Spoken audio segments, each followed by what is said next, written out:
Hey guys, thank you for joining us for another exciting episode of YOML.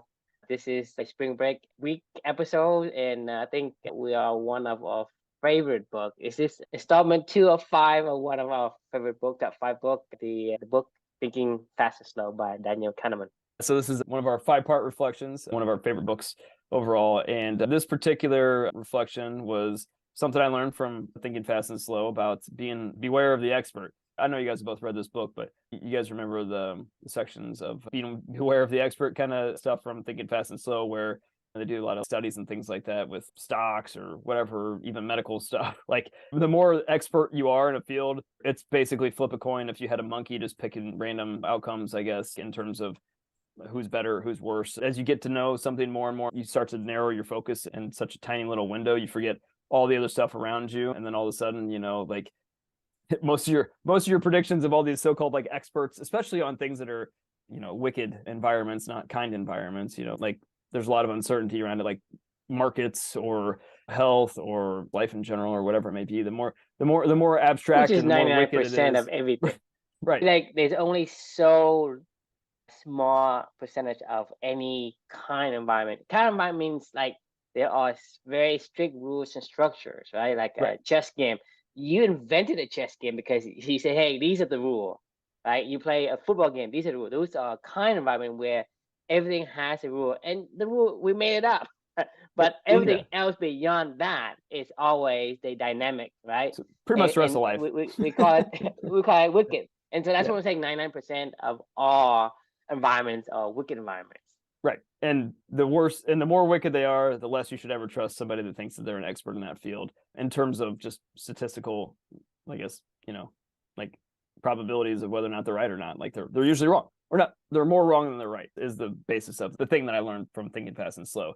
How that made me reflect, I guess, on my own life. If I learned about that, is it made me think back to my life before Amelia and my life after Amelia. So before Amelia, I was well on my way to becoming what I would call an expert in my field. Sales and marketing is really what I've been doing this now for 15 years at a high level. And, I feel like people would consult with me. I did a lot of consulting with people all the time, whether it be my team, my employees. Hell, I even consulted with CEOs and things like that would reach out to me on LinkedIn and ask me about my background and could I help them? Or people would find me on pickmybrain.com or whatever it was, places like that, right? I thought I knew what I was doing and thought I was a pretty well-rounded becoming an expert in my field. And that was a part of my life plan going forward. And, however I decided to apply that. And then obviously everything, as we talked about many times in this journey, everything changed for me in like an instant, when Amelia was born and that 39 days that we spent with her. One of the biggest lessons that I learned immediately was that I don't know anything. Like everything that I thought that I had this big plan and I was moving toward some expert status in life. Here's my 10, 20, 30-year plan kind of thing that I would sit down and write out goals for and map out and all that other bullshit. I quickly realized it could really change in an instant. Life has a way of really humbling you that way and slapping you in the face and reminding you that you don't know shit. That was a huge slap in my face and wake up call for me. And then later on down the road of the Your Magical Learning journey, obviously came across this book. And it reminded me of the dangers of trying to be an expert. And the weird thing is it's a bit of a slippery slope, right? Being knocked back down to ground to -20 after Amelia passed away versus feeling like I was an expert before she came into my life.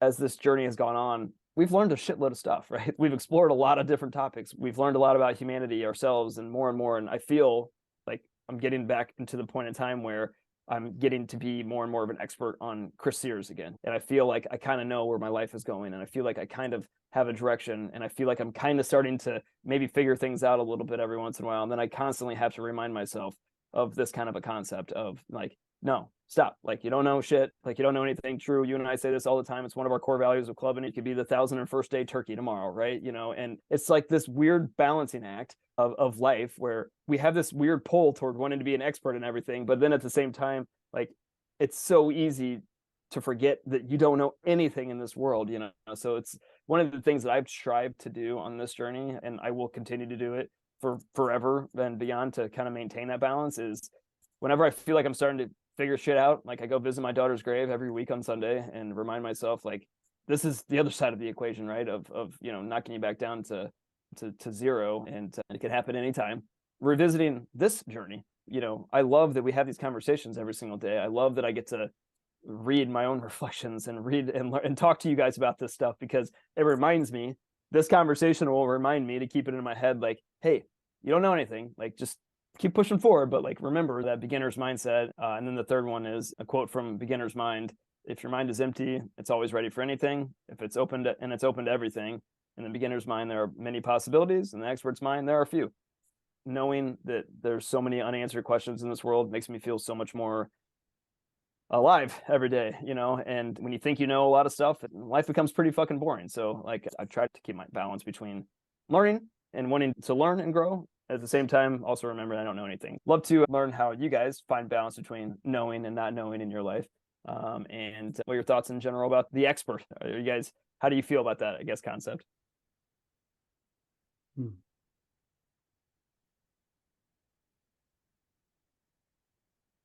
Trio? You want me to go first? Mm-hmm. Okay. So I think now, like I said, this book is one of our top 5 books.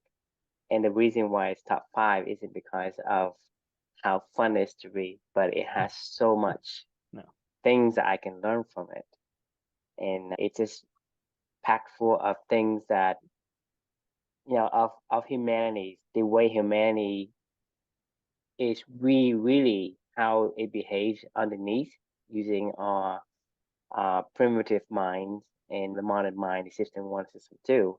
And I think this is one of the things that people really, I guess, they take it for granted, for example, because a lot of the things we know in life, it's wicked. Meaning the only quote unquote wicked. I mean, I keep have to kind of rephrase this because, you know, a lot of people don't understand what I'm gonna say. The word wicked. Wicked just means it's dynamic and it's in flux all the time. That's the environment we're in. And when we are in this book, it says, you know, we're talking about it. So in this book, one of the, I guess one of the section is telling about the experts, right? In the book, they put up a platform for people to solve problems. It's called incentives, meaning they put out a bounty for people to solve problems. In the study they did, the majority of the people who are the solver of the problems or were never inside of the field. If they are an engineer problem, farmers would actually solve the problem. And it's always like, that's why they have this website called incentive. Basically they give you like prizes, money to solve problem, and anyone can list any problem that they want to solve, and especially in biology, in health, in whatever, they would actually post a questions, and most, like all of the answer, the problem solvers that get the most innovative solutions came from outside the field. Yeah, and so he basically said, hey, these are the evidence. I'm telling you why I'm saying, you know, don't trust expert, because expert, what we do is we have this bias. This bias is a confirmation bias. And the reason why it doesn't work is because when we start to look at something and we see there is some sort of a pattern, and we say, hey, you know, if I do this, it does this, right? And then over time, I say, you know, if I do this, I know what it does. So I have a confirmation. It was confirming to me before that doing ABC will affect XYZ. And that's the confirmation bias. So anytime I see ABC again and it does in this manner, I'm expecting it to behave just like I see before. But the problem is that we are in a wicked environment. So the saying that I love to say is, no man can step in the same river twice, right? What does that mean? And so to kind of simplify that, I say even Steve Jobs cannot repeat his success. Even Elon Musk cannot repeat his success. The reason for that is he was able to attain the perfect storm of criteria to make him a success. But now he is in a different time. His criteria has changed. And even then, the expert in that field is no longer expert. For example, if we're in sales, right? Let's say we're in sales in 1990. What the expert in sales, like, you know, we're looking at like Brian Tracy, a bunch of these guys. Right? These guys, like Ted Nicholas, right? These guys are expert in sales, but you ask them to be an expert in sales today, they suck at it, and the thing is they even worse than me, not knowing anything. The reason for that is because they have seen something that works in the past, and they will try to stay in that mindset. So this is why like any of the baby boomers in business, they are struggling to get sales today. The reason for that is they have learned the old techniques. The Stop old learning. techniques no longer works. For Right. example, postcard flyers. People don't read that anymore, right? And then in the 2000, right, we have emails, right? Emails work. Everybody's doing emails. You learn email marketing, but email has been becoming a problem, right? And so the problem is that things have changed. It's new. So when you're an expert in something, you held on to the past and you refuse to learn the new things. Therefore, a beginner is basically a beginner's mind because I don't have any confirmation bias to say, hey, I'm going to stick to this. So if anyone is trying to get your business by sending you a postcard, these guys are not making sales. That's why they go with like Salesforce CRM, they go with like HubSpot, they go with like Google ads, Facebook ad, right? TikTok Well, ad. ironically, when you go back to the old school way of doing stuff, sometimes it's so old school that people actually appreciate it. Like, and they're like, "Oh my god, like you hand wrote me a note. Like, yeah, that's really nice." I think that's BS. No, it really does work. It does not work, dude. Look, it does not work for I, me. It does I, not work. Thing is, I'm but saying that, my like, you know, point is, ironically, you could, yeah. Chris, when you say it works, right? That's the exception. I appreciate. So 1 out of 100, we say, yeah, I'll Oh, buy I you. wouldn't do it all the time. But I that's didn't say, not yeah. going to give you the sales that you need to make a living. So to me, that doesn't work in the general sense. Wait, Yes, hang on. somebody. I'm now like being able to go back to that. That's all I was saying. The point is, when you're an expert, you rely on that, and because you have seen it work in the past, you have confidence in it. So you're gonna go out there and you print 1,000 handwritten letters, right? How much time it would take you to get there, and what's the percentage of people gonna go and pick you as a business? It's very low. So in that sense, you're actually wasting more money. So your point isn't valid in this case. Well, no, I meant like we can move on from this one because I Because wasn't. you don't do it, Chris. You don't do handwritten letters to everybody. That's when you do it. Change of pace. It disrupts what they're used to all day long. Yes, Being but I'm inundated saying by the is you digital don't do stuff. it. You don't do it as the bulk of No, your no, process. no. My point exactly. That is like, hey, let me try something new. The bulk of the process is what? Hey, can I get you on the phone call? Can I go meet you and talk and see what kind of problem that you have that I can provide answers for? That's probably like 90% of all the stuff you do inside of your team, right? It's about like understanding the people's difficulties and find solutions for that difficulties. That's to me is 90% of all the thing that you do, right? Yeah. That's a gist of it. But if you're talking about, hey, I'm gonna send a letter here and there, that isn't it. You're the expert in the new modern sales. You're the expert in the modern today's day. The expert in back then, they spend 90% of their time writing the handwritten letters. That's the difference. They spent 90% of their time on the road and But yeah, exactly. going from place to place. But no, I get your point. No, I mean definitely like time and place, and you know your river. But the thing is, I want to clarify that the reason why the expert isn't an expert is because they're an expert in something that's old, they're expert in something that no one longer use, but they held on to it without letting it go. So the beginner's mind is actually better than having to hold on to something that you think works but no longer works. That's why you have the beginner's luck, right? Beginner's luck is because you have beginner's mind. You just 50-50. That's why the monkeys actually have a better portfolio than the stock experts.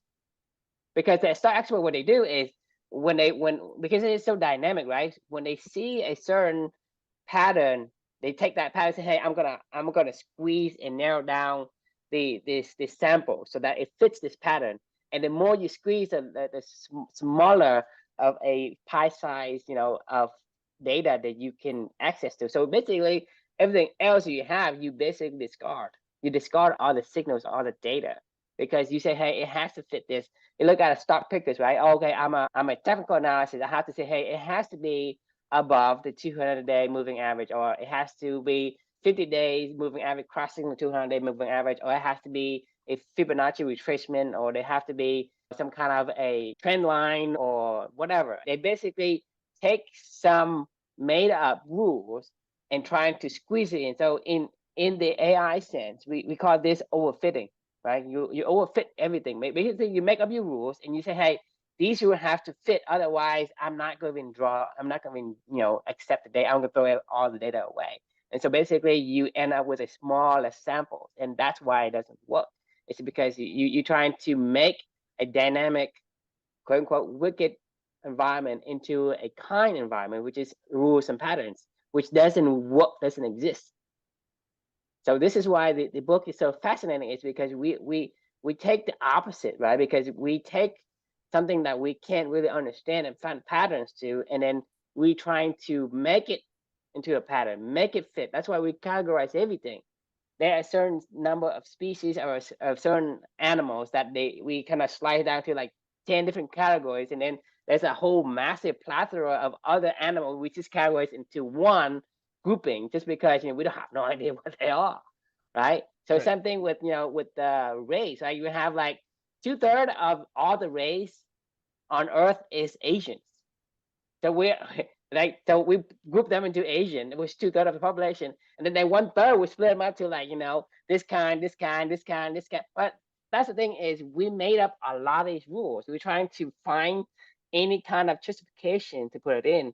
So having an expert mind means that if you want to be an expert in something that is trending, it is new and not expire. If you're expert in something that has passed, then it actually going to detract from your ability to judge. Yeah, no, I mean, I think those are all really good points. So do you have anything to add here? There's a lot of ground covered in this whole book, and how do you find yourself between knowing and not knowing in your life? I just, think about True's point too, just how the human mind does love to categorize. And while True was talking, I was thinking about how the idea of attachment can cause suffering. So let's say you get attached to some idea, and clinging on to that can end up causing suffering. And so sometimes the ability to let go and, kind of, never stand in the room. You never stand in the room twice, same room twice.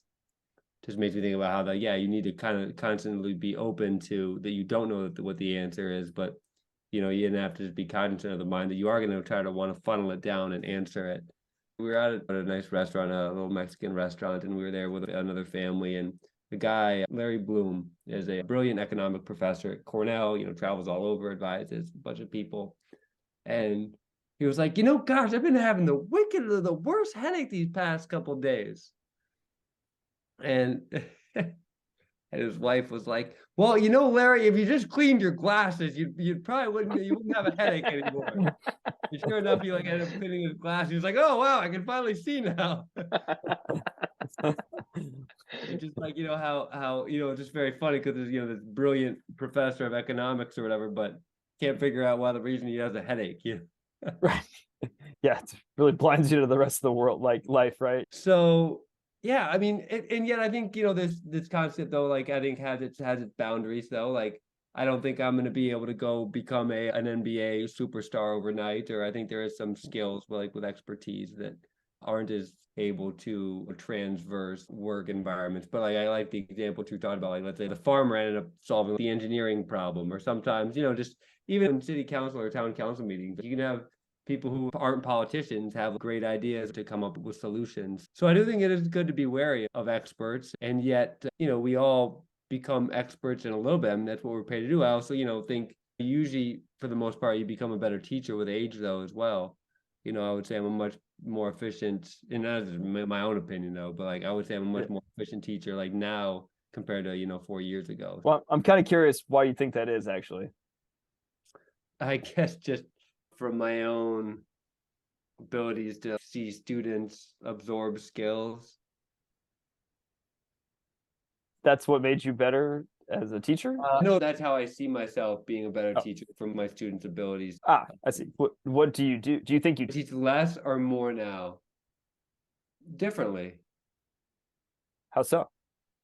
I don't know, whether I've learned to do more checks for understandings, or just learn certain tactics, like in the classroom, like little tools and tool belt to make sure students are learning, or creating an environment that students want to learn in, an engaged classroom environment. Yeah, I mean, that's kind of what I was hoping you would say. You ask a lot more questions, it sounds like, and you confirm and find new ways to take the feedback from the questions you're asking your students and how they're responding to stuff to try new things, right? Yeah, but I would say that comes from experience now. Yeah, no, I agree. I didn't say you can't be an expert in a field.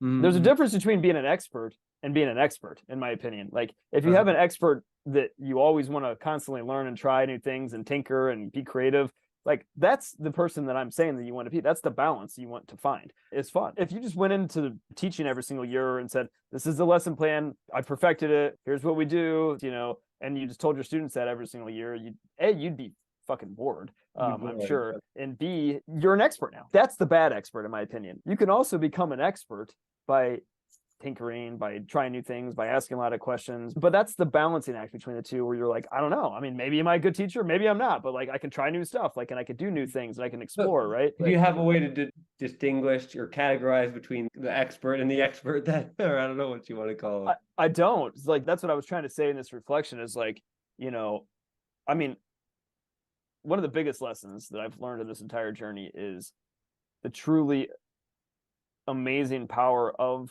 learning every single day, not just because of learning, but because of the fact that it's like the most addictive thing ever, and it makes time go so much faster, and everything is so much more fun and enjoyable when you're constantly trying to learn new things, no matter how much you know whatever you're doing. Before, in my life, I felt like I was pretty bored. I felt like I knew my job pretty damn well. Yeah. And I was like, oh, here's what you want. You want to be able to achieve X, Y, Z, just do this, this, and this. It's like being a doctor. Here, take 5 pills and call me in the morning, whatever. Here's the prescription. I've solved this 500 times. Here you go. Be gone and come back to me whenever you want to. The boringness of knowing. And you guys remember that book, A More Beautiful Question, right?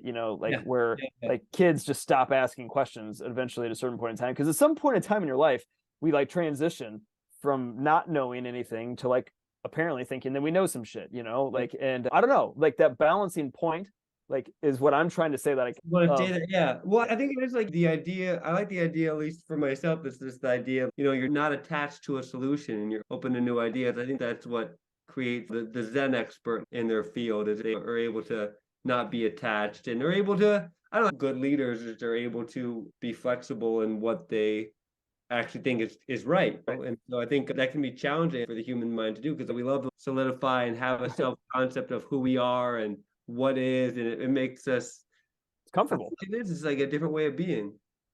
It's like secure. It's a security blanket. It's comfortable.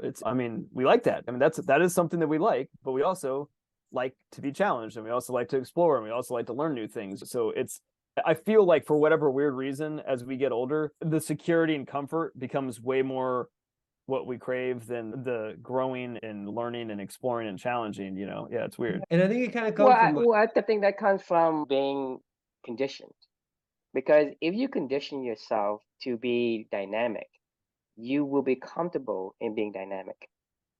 Right, I agree. Yeah. Yeah, but I wonder though too, is as we age, it's like, I mean, we don't have as much energy as when we're younger, so it is just like, I think it is like a natural. I don't think so. I mean, maybe it's like going to the gym. Maybe it's like, if you keep working that muscle out, then yeah. But I think it's like, left to not going to the gym, then I do think one would naturally slide into that. I ask as many questions now and learn more than I have since I was like 10 years old, and it's like invigorating. I feel the energy, it's energy sustaining all day long for me, and it doesn't get old. And that's the thing. There's no boringness about it. I think your point is a good point about the whole, if you exercise that muscle, especially in school, like, this is your kids are incentivized to know. Like, you tell them something and then they're trained to say, I know this, right? I mean, am I wrong?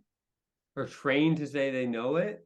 Yeah, I mean, that's how they're incentivized. They're coached, they're trained, and they are tested for mastery on whether or not they know something or not. Yeah. That's it. I mean, we are literally conditioned, like Drew was saying, to be the opposite of learning, free thinking. We're trained to know. Right. So then when we start to get older, that's what we've been trained our whole life, is to know. So what a beautiful question. I mean, yeah, we've been trained to just kind of stop that inquiry a little bit. Right. And yeah, I think you're right. You guys are right. I think it is a conditioning of society, and just in terms of like, hey, here's societal structure, here's the monetary system, here's government, here's what it is, because structure creates a lot of security though for people. Like, we can't, Because you're familiar. well, it's It comes from familiar. and it's like, things need to function a certain way for, sometimes life to go on. Your mitochondria have to keep doing what mitochondria do, like they can't decide to, I'm gonna feel like I don't know, something different today. That's the thing, is that there are certain things that is supposed to be dynamic, meaning they are not concrete, they're abstract. Like core values is abstract, meaning, because we talked about this before, when you are in a wicked environment, you cannot use the kind measuring stick to measure the results of whatever you want to measure in a wicked environment. You have to use a wicked tool. Well, can you explain more what you and Chris mean by a wicked environment? Chris, this is your terms. Yeah. So, all right. So a kind environment, it's like basketball or chess, right? You have defined rules, and we create the rules as humans. Like, we're saying that a tennis court, you only have certain dimensions you can play in. There's only a certain amount of shots you can hit. There's only a certain amount of, ways you can play the game. There's only certain things that are off limits and on limit, like allowed, right? That's a kind environment. I can't be a professional basketball player because that's a kind environment. Yes, you are rewarded for being an expert, and Novak Djokovic is undoubtedly more expert in tennis than I am. And the more that he trains and knows, he will get better at that. But that's not how life works. Life is not a kind environment. Life is completely wicked. There is no, like there's game no rules in a way. Yeah, There's no set rules, right? Everything can change. Like my whole life changed in literally the course of like one day, where everything is normal. I'm an expert in my one field. minute. I mean, you say, well, Felicia's fine. She was her best friend. You decided to go work out. The moment you work out, it's like she calls you the moment you step into the gym. Right. So it's not even a day, it's a flip of a switch. And everything changes, right? Everything that you cared about that you think is so important right now in your life, like finding love, or my mortgage payments, or your kids, your lesson plans for tomorrow, how am I going to teach them this year? It's completely irrelevant. It's never mattered. Yeah, well, I think it must be something like it's just like short circuits to like your survival brain in terms of your genes and everything like that. I mean, it's just, I don't know. Oh, no, I agree. I'm not advocating for people. I'm advocating for a balanced approach. Like the whole beginner's mind idea is a great idea. But if you literally walked around not knowing anything, it's like if you walked around, being completely rational all the time too, you would do nothing. You would never go anywhere because you couldn't, like, all the complex things that your body is doing. If you were trying to think about it, you would never actually move. Like your mouth would probably never even open to actually be able to, this is what I'm saying is the thing is that it's knowing and there's not knowing, right? Because you say, well, I know that things are going to change. That's something good to know. Right. And then you say, well, the thing that's going to change, I don't know what's going to change. So when you look at those two things I'm asking, things are going to change. I don't know what's going to change. Right. So those things, that's why this is dynamic, right? A dynamic object, a dynamic concept, a dynamic abstract is usable in a dynamic world.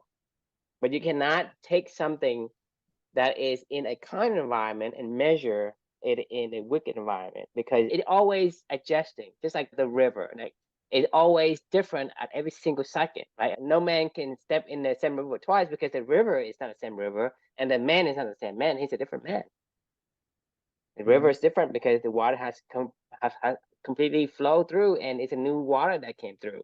And so in this environment, so we have to focus on the abstract and more dynamic concepts like core values or things that we know don't change. So when we are an expert or something, what can we rely on to say, hey, is this something we can rely on? We know something is going to change. Therefore, what we don't know is what things are going to change and how much are going to change. So we're not going to take that into consideration in terms of our decision-making skills. We say, well, if it's not going to change, therefore, I'm not going to be held back by something that I thought would work in the past.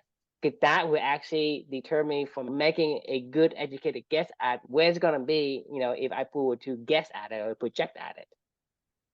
I mean, it's like fighting fire with nature. I mean, really is what you're saying.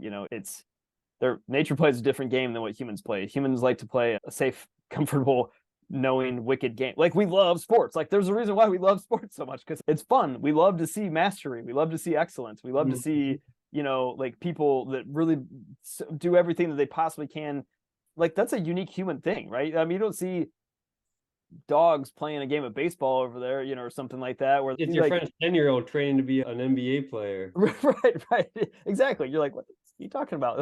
Like, why you're going to dedicate your whole life to this? Like when you're 10, anyway, but no, like we love these things. Like this is stuff that just like is a uniquely human, you know, idea of wanting to recognize patterns and to put them into things where we feel like we're making progress. Like Yeah, I mean, yeah, I think it's this idea that like we love this, like, I don't know, perfection, or we love this craft, you know, that sometimes it's not necessarily sometimes even, you know, a building up. It's sort of like a chipping away, and just like having someone just focus just on one thing and seeing what they can create in that. yeah, but like, I There's mean, so that's many things great. that you can do in life. Yeah, it is. No, that is great. It is great. It's neat. It's unique, and that's like where a lot of like art and expertise, I think, comes from.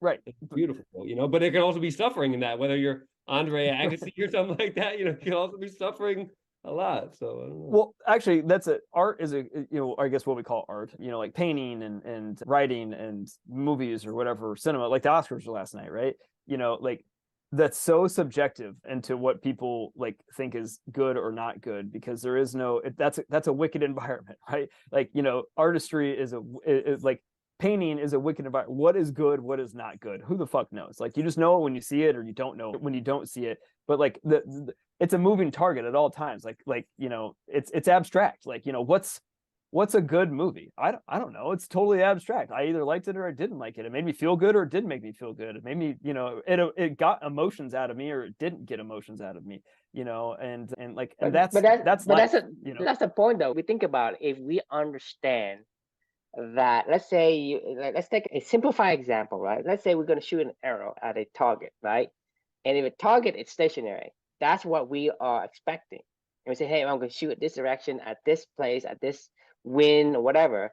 Then it's, you know, it's going to happen all the time. But then you understand that, hey, you know, the world is not like a stationary target.